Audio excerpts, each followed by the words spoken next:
morning, everyone. Thank you for listening to DJ Double B. Today we will be discussing the millennial generation, otherwise known as Generation Y. I was reading an article the other day called The Long and Winding Road by Nick Gillespie. This is what made me decide that we should have this discussion.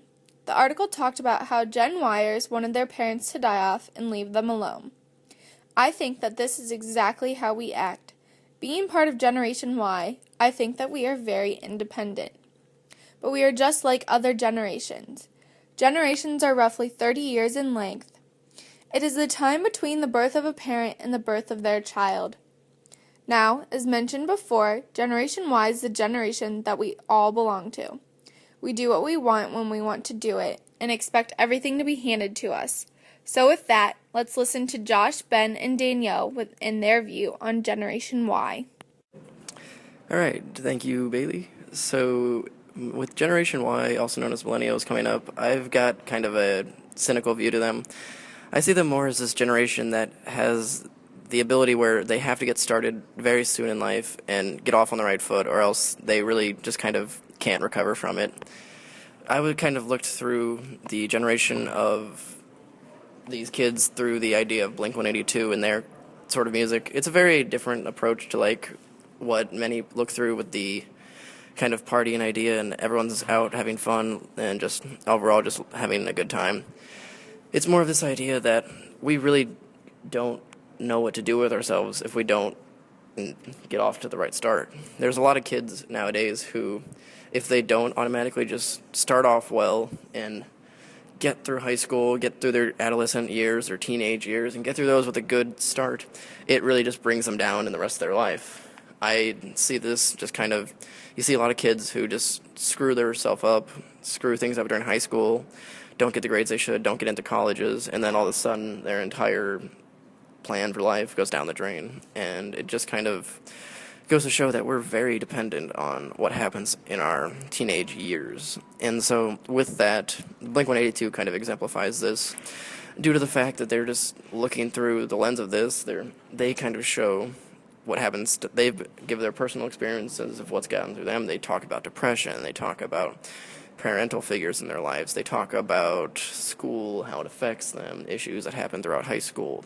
And overall, it just kind of brings together this idea that if we really don't know what we're doing, it really just hinders us. And without the ability to keep ourselves with it, we kind of just fall behind in life. And these generational kids never have the chance to recover from that and come back into where they should be.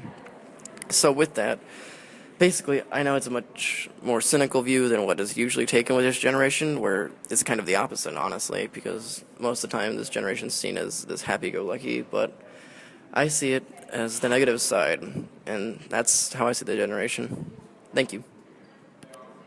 Thanks, Bailey. Now, personally, I have a similar view to Josh.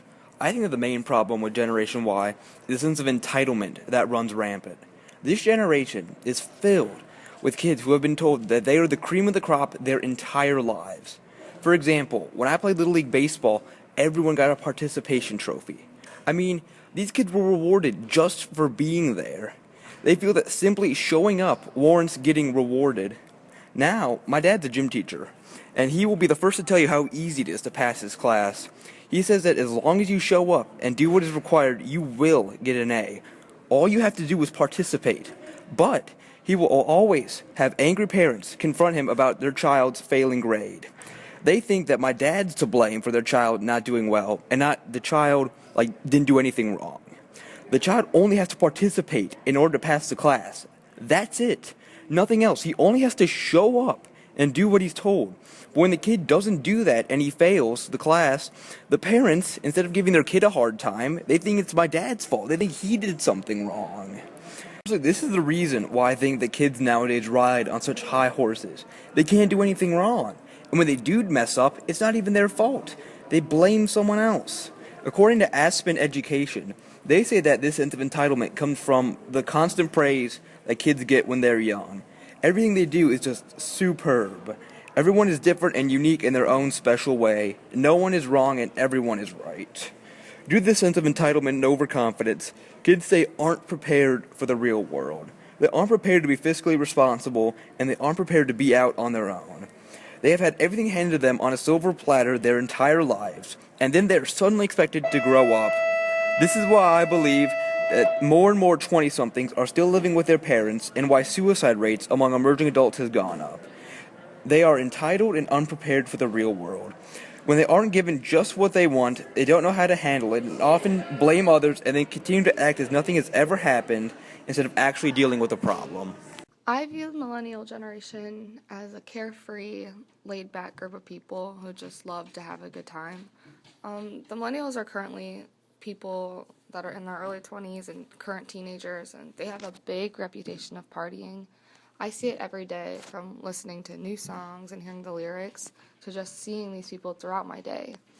In the article, Consistent Message, Linda Cook, Vice President of Student Affairs at the Rochester Institute of Technology, says that 5 or 6 years ago, students were really angry and had an overwhelming sense of entitlement and believed that they could forget teachers' rules because they pay their salary. But recently, Cook says that students are still getting into trouble, but they are more likely to take responsibility for their actions. I completely agree with this. I see this generation go throughout their days all the time, and I see this happening. These kids go to parties every weekend and drink and hook up with different people and do drugs, and a lot of times they get themselves into serious trouble. But I do notice they are taking a little bit of responsibility for it in a way. Their parents aren't always there to get them out of trouble, so it's up to them to make things right and learn from the mistakes they've made. I'm not saying the millennials make good decisions by going out and partying, but they do deserve a little bit of credit for understanding that when they do get into trouble, there's no one to blame but themselves. Back to the beginning, I said that you can see the millennials and how they're carefree and laid back through the current music. Songs like Young, Wild, and Free by Wiz Khalifa and Young Forever by Jay-Z specifically talk about partying and not caring and staying young forever. The music really portrays them. I also see the millennials as super spoiled. I mean, they aren't called the trophy generation for nothing. I see this mostly in sports. A lot of Pee-wee sports teams are being rewarded just for, losing, not even winning anymore. They are rewarded solely because of participation and effort, and sometimes they're rewarded for nothing at all. These kids are growing up to believing that they don't need to work hard for things and that everything will just be handed to them.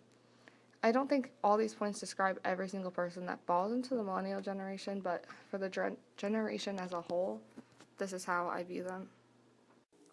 I believe that the generation known as the Gen Yers are very lazy. I see this all the time when new products show up. For example, the Snuggie.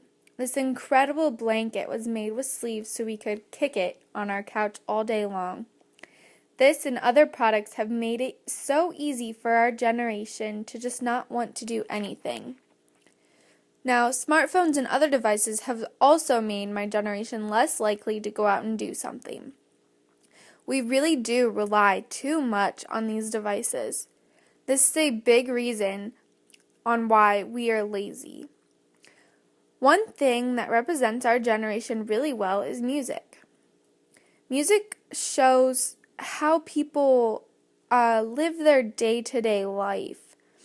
They really shows how we act and how we really live our lives. The Lazy Song by Bruno Mars goes into the daily life of a young adult.